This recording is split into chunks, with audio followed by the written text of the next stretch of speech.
निर्दोष कैदी।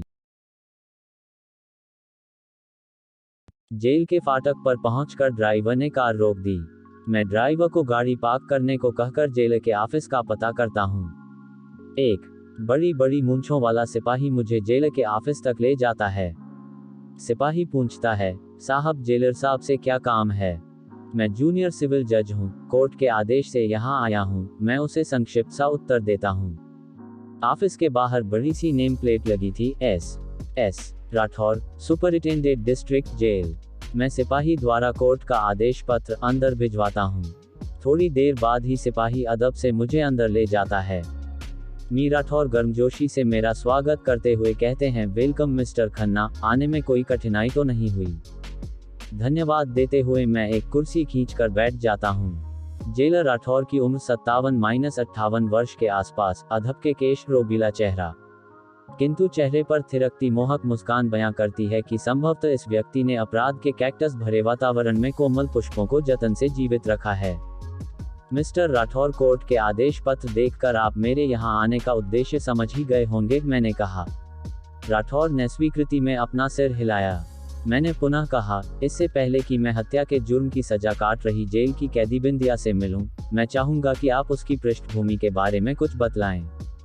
राठौर ने घंटी बजाकर अर्दली से 2 कप चाय भिजवाने को कहकर मेरी ओर देखते हुए कहा, ये सच है कि बिंदिया ने हत्या जैसा अपराध किया है और वह इस अपराध के लिए 10 वर्ष की सजा भी काट रही है। किंतु मेरी विवेचना का यह विषय नहीं है कि मानव मन की कौन सी मनस्थिति में अपराध हुआ और न ही यह कि उसे जो सजा दी गई वह उचित थी या नहीं। ये सब तो आप स्वयं उससे मिलने पर, उसकी कहानी सुनने के बाद निष्कर्ष निकाल सकेंगे।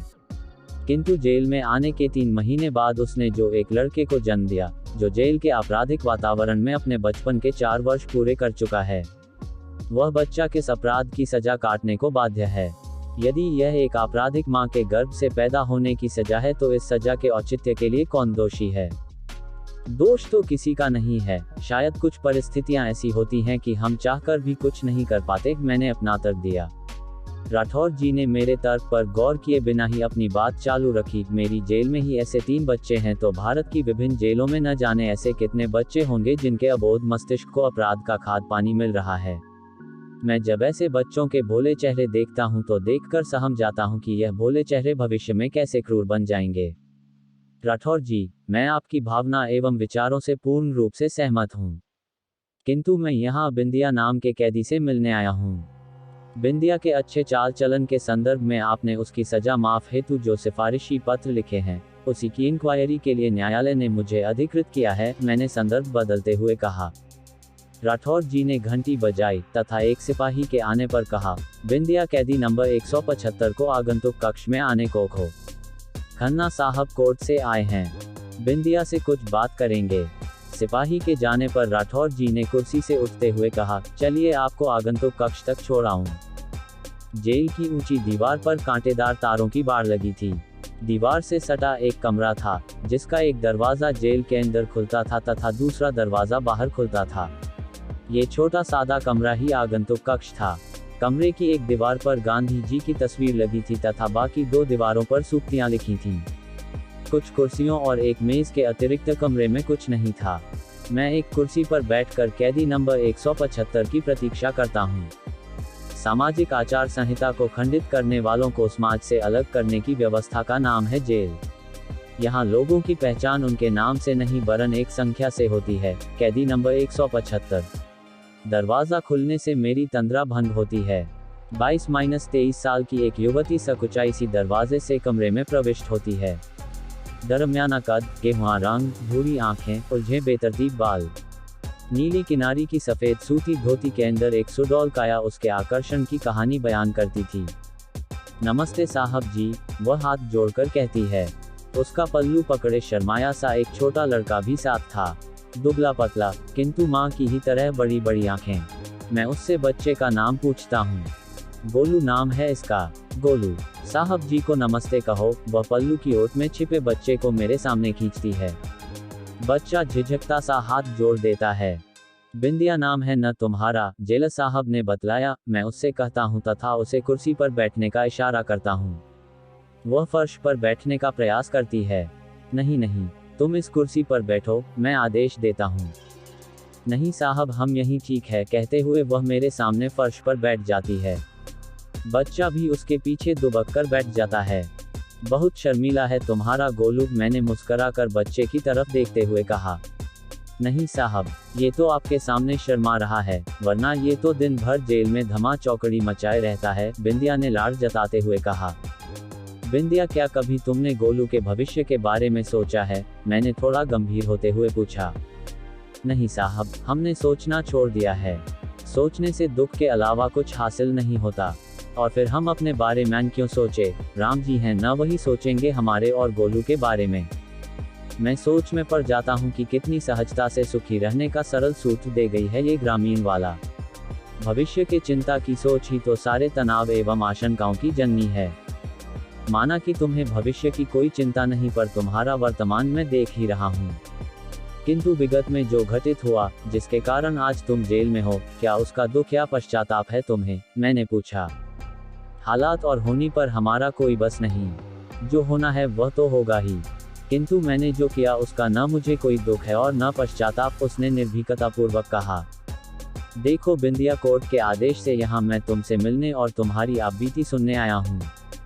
तुम्हारे साथ जो हुआ उससे यदि सच सच बतलाओगी तो शायद मैं तुम्हारे लिए कुछ कर सकूंगा, मैंने निर्लिप्त भाव से कहा। बिंदिया की यादें अतीत में खोसी गई। अपनी कहानी जो उसने सुनाई वह कुछ यूं थी। शिवालिक पर्वत की तलहटी में एक छोटा गांव था मेरा। इसी गांव में राम सिंह रावत का परिवार रहता था। परिवार में पति पत्नी के अतिरिक्त 2 पुत्रियां एवं 2 पुत्र थे। बिंदिया 4 बच्चों में सबसे बड़ी थी। उसकी उम्र 16-17 वर्ष थी। छोटी सी खेती और एक गाय परिवार की आमदनी का जरिया था। आर्थिक अभावों के बीच भी परिवार में संतुष्टि एवं प्रेम था। गांव से थोड़े फासले पर जंगल था, जहां से बिंदिया और उसकी मां गाय के लिए घास काटने जाती थी तथा लकड़ियां भी चुनकर लाती थी। ऐसे ही एक दिन जब आकाश में हल्के बादल घिरे थे, उस दिन बिंदिया की मां को हल्का ज्वर था। बिंदिया ने मां से कहा, मां मैं जंगल से कजरी गाय के लिए घास काट लाती हूँ। अरे अकेली कहाँ जाएगी, ऊपर से बादल भी घिरे हैं। आज कजरी को सूखा चारा ही दे देंगे, मां ने बेटी को सुझाव देते हुए कहा। आपको मालूम है जब तक चारे के साथ हरी घास न हो कजरी चारे को मुंह नहीं लगाती। बस मैं गई और फटाफट थोड़ी घास काट लाती हूँ, कहते हुए बिंदिया हंसिया लेकर जंगल को चल दी। जंगल में आज हवा कुछ तेज थी। हवा की आवाज के अतिरिक्त जंगल में सन्नाटा व्याप्त था। और दिन तो 2-3 औरतें घास काटती या लकड़ी बीनती थी, किंतु आज शायद वह अकेली थी। वैसे जंगल का सन्नाटा उसके लिए अपरिचित भी नहीं था। सन्नाटे के बीच चिड़ियों की चहचहाहट ऐसा संगीत रचती है जिससे बिंदिया का मन भाव विभोर हो जाता है। जंगल का संगीत और तेज गति से चलते हंसिए से कटती घास का संगीत जैसे तबले पर 2 तालालय पैदा कर रहा हो। बिंदिया की आधी चादर घास से भर गई थी। कजरी के लिए काफी रहेगी। वह चादर के कोने को समेट ही रही थी कि अचानक पीछे से 2 मजबूत हाथों ने उसकी दोनों बाहें पकड़ ली थी। उसने मुड़कर देखा। गांव का ही 20-22 साल का युवक राजवीर था। राजवीर की आंखों में एक ऐसी चमक थी जिसमें वासना का दावानल दहक रहा था। बिंदिया सहम गई, फिर उसने साहस के साथ बांह छुड़ाने का प्रयास करते हुए कहा, राजवीर मेरे हाथ छोड़ दे, नहीं तो मैं जोर से चिल्लाऊंगी। राजवीर जोर से हंसा, फिर उसने कहा, चिल्ला, जोर से चिल्ला, पर जंगल में तेरी आवाज सुनेगा कौन?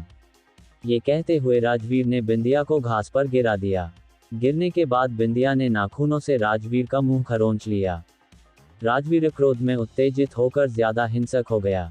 शिकारी जोर जबरदस्ती की पराकाष्ठा पर, शिकार छूटने की जी तोड़ कोशिश में। बिंदिया हाँफते हुए निढाल सी हो गई। बिंदिया ने गिड़गिड़ाकर हाथ जोड़ते हुए कहा, राजवीर भगवान से डर, ये पाप है। किंतु वासना में अंधे राजवीर ने ये सब नहीं सुना। उसने अब बिंदिया को पूर्ण रूप से दबोच लिया था। और बिंदिया को लगा कि जंगल में आग लग गई है। आग की लपटों में वह जल रही है, झुलस रही है। राजवीर ने जेब से चाकू निकाला और चाकू लहराते हुए कहा, देख, यदि आज की घटना के बारे में किसी से कुछ कहा तो तेरे भाई की गर्दन इसी चाकू से रेत दूंगा, और तू इसे कोरी धमकी मत समझना। वह लुटी पिटी सी लड़खड़ाती हुई घर पहुंची। मां ने उसकी ये दशा देखी तो वह सहम गई। आशंकित सी मां ने पूछा, क्या हुआ? कुछ नहीं मां, अचानक जंगल में एक भेड़िया झपट पड़ा था। बड़ी मुश्किल से जान बचा पाए। माँ के अनेक सवालों को टालते हुए वह सोने का बहाना कर खाट पर लेट गई। रह रह कर वह भयानक हादसा आंखों के आगे तैर जाता। मन मस्तिष्क सुन्न सा हो गया था। माँ से कहे न कहे कि कश्मकश में दिन गुजरते जा रहे थे। 1 महीने से ऊपर हो गया था इस घटना को, और एक दिन उसे महसूस हुआ कि उसका शरीर शिथिल सा हो रहा है। उसे बार बार उबकाई आ रही थी। माँ की दुनिया देखी आंखों से यह कहाँ छिपता। आशंकाओं से माँ का कलेजा कांप गया था। जब बापू खेत पर चला गया तथा भाई बहन खेलों में लग गए, माँ ने उसे कोठरी में बुलाया तथा अंदर से दरवाजे की सांकल लगा ली। माँ ने उसकी आंखों में घूरते हुए दबी आवाज में पूछा, सच सच बता, उस दिन क्या हुआ था? तूने कहा कि भेड़िया आया था, तो क्या नाम है उस भेड़िए का? बिंदिया फफक फफक कर रोने लगी। इतने दिन का रुका हुआ बांध टूटकर आंसुओं के सैलाब में बहने लगा। माँ सांत्वना में उसका सिर सहलाती रही। हिचकियों के बीच उसने सीने पर पड़े घटना के बोझ को माँ से साझा किया। साथ ही किसी को बतलाने पर भाई को मारने की धमकी भी बतलाना वह नहीं भूली। रात में माँ और बापू काफी देर तक जागते रहे थे। दूसरे कमरे से उनकी सशंकित फुसफुसाहटों की आवाजें उसे बेचैन करती रही थी। वह भी देर रात तक जागती रही थी। अगले दिन सुबह ही बापू तैयार होकर घर से निकल गए थे। उसके पेट में पनपता राज शायद घर की दहलीज लंघकर सार्वजनिक होने जा रहा था। बापू ने गांव के सरपंच दलित सिंह नेगी के पैरों में अपनी टोपी रख दी। व्यथित हृदय से इज्जत का वास्ता देते हुए न्याय की याचना की। सरपंच नेगी जी 80 वर्ष के धर्मपरायण एवं सुलझे विचारों के व्यक्ति थे। हादसे की गंभीरता को देखते हुए उन्होंने गांव की पंचायत बुलाने तथा बापू को न्याय दिलाने का आश्वासन दिया। गांव की पंचायत बैठी। एक तरफ अपने माँ तथा बापू के बीच सिर झुकाए बिंदिया बैठी। दूसरी तरफ अपने पिता के साथ निर्लजता से सिर उठाए राजवीर था। राजवीर की इस घटना के उत्तरदायित्व से इनकार की उद्दंड एवं निर्लज दलीलों को पंचायत ने सही नहीं माना। दोनों पक्षों की दलीलें सुनने के बाद पंचायत ने फैसला दिया कि बिंदिया के गर्भ में पल रहा बच्चा राजवीर के कुकर्म का ही परिणाम है, अतः राजवीर को बिंदिया से शादी करनी होगी। बिंदिया के पास पंचायत के फैसले को मानने के अतिरिक्त कोई विकल्प नहीं था। जिस राजवीर के प्रति बिंदिया के सीने में नफरत की आग दहकर ही थी, उसी के साथ जीवन डोर बांधने का फैसला। पंचों का फैसला क्या न्याय संगत था? क्या इससे नारी के अपमान की क्षतिपूर्ति होती थी?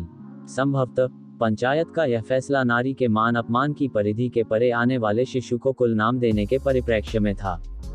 लड़की के मन में अपनी शादी को लेकर कैसी कैसी रूमानी कल्पनाएं होती हैं, किंतु बिंदिया की शादी, न बैंड बाजा, न घोड़ी पर सजा दूल्हा और न बारातियों का उत्साह। पंचायत द्वारा थोपी गई एक शादी। बापू का अंगना प्राया हो गया था। आशंकाओं से घिरी बिंदिया एक अवांछित मेहमान की तरह राजवीर के घर आ गई थी। रात घिर आई थी। सजे पलंग की सेज पर धड़कते हृदय से वह पति की प्रतीक्षा कर रही थी, किंतु पति रूप में रह रहकर एक बलात्कारी का चेहरा आंखों के आगे तैर जाता था। आंधी रात बीत चुकी थी, सन्नाटा गहराता जा रहा था कि अचानक दरवाजा खुलने से उसकी विचार श्रृंखला टूटी। उसका पति राजवीर था। राजवीर के कदम लड़खड़ा रहे थे। वह दारू के नशे में धुत था। धप से वह पलंग पर बैठ गया। राजवीर ने नशे से लाल हो आई आंखों से बिंदिया को देखा और फिर कुत्सित हंसी के साथ बोला, आज तो पूरी पटाखा लग रही है। बिंदिया चुप रही। राजवीर ने फिर कहा, पंचों ने तुझे मेरे गले बांध दिया है तो यह न समझना कि मैं तुझे जोरू मान लूंगा। उस दिन जंगल में समाज की मर्जी के खिलाफ तेरे साथ जो किया था, आज वही समाज की रजामंदी से करूंगा। बिंदिया के सीने में नफरत की लहर दौड़ गई थी। राजवीर ने उठकर लालटेन की लौ धीमी कर दी और एक हिंसक शिकारी की तरह अपने शिकार पर झपट पड़ा। वह निस्पंद लेटी रही। सुहाग की सेज पर एक और बलात्कार होता रहा। थोड़ी देर बाद ही नशे में चूर राजवीर सो गया। उसके खर्राटे कमरे की निस्तब्धता भंग कर रहे थे। बिंदिया को ऐसा लगा मानो पति के नकली मुखौटे में एक हिंस्र पशु सो रहा है। उस दिन बिंदिया को लगा था कि जंगल में आग लग गई है, किंतु आज आग उसके सीने में दहक रही थी। नफरत की आग, नारी सुहाग के अपमान की आग। बिंदिया यंत्रचालित सी उठी। लालटेन की मध्यम रोशनी में कमरे के बाहर आई। बाहर बरामदे के कोने में खेती के औजार रखे थे। उसने पेड़ काटने का चामपड़ उठा लिया। वह कमरे में वापस आई। राजवीर सो रहा था। उसे लगा पलंग पर राजवीर नहीं महिषासुर लेटा है। उसने चामपड़ का भरपूर वार किया। खून का फव्वारा उठा। वह छटपटाया, फिर दूसरा वार और सब शांत। बिंदिया का चेहरा खून के छींटों से भर गया था। उसकी मांग के लाल सिंदूर में खून का लाल रंग आ मिला था। बिंदिया को अब न कोई भय था और न पश्चाताप। दीप्ति से तमतमाया चेहरा, हाथ में खून से सना चांपड़, ऐसा लग रहा था जैसे साक्षात रणचंडी हाथ में त्रिशूल लिए खड़ी है। ड्राइवर कार स्टार्ट कर देता है। कार जेल के फाटक से निकलकर सड़क पर आ जाती है। जेल पीछे छूट गई है, किंतु बिंदिया की कहानी, गोलू का भोला चेहरा मेरा पीछा करता है। किसी की हत्या दफा 302 का अपराध है, किंतु किसी की आत्मा की हत्या, भावनाओं की हत्या, सपनों की हत्या के लिए कानून की कौन सी धारा का प्रावधान है। मेरी आंखों के आगे तैर जाता है कल्पना का एक चित्र, जिसमें स्कूल ड्रेस पहने बैग लटकाए स्कूल जाता गोलू। कार झटका खाती है, कल्पना का चित्र बिखर जाता है और यथार्थ का चित्र, कैदी माँ के पल्लू के पीछे छिपा गोलू। गोलू की बड़ी बड़ी निरी आंखें मेरा पीछा करती हैं। क्या कोई राह है? ये थी एक निर्दोष कैदी की कहानी। अगली कहानी के लिए हमारी चैनल को सब्सक्राइब करना मत भूलना। जय हिंद।